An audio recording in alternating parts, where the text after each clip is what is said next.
My partner's cologne hit me the second I walked into my apartment, thick and unmistakable.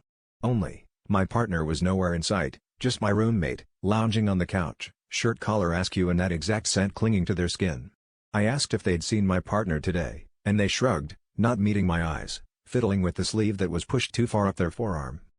I almost let it go, until the next morning when both of them showed up at the kitchen table, quiet, careful, and for the first time, both sporting matching bruises in almost the same spot, just above the wrist. My partner laughed it off, said they'd been at the gym.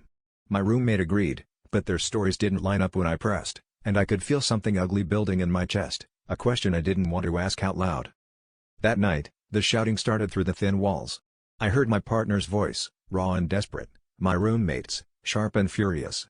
I stood frozen outside the door, wanting to burst in, wanting to run, but instead I listened as they argued about secrets, about keeping me in the dark, about not being able to hide the bruises anymore.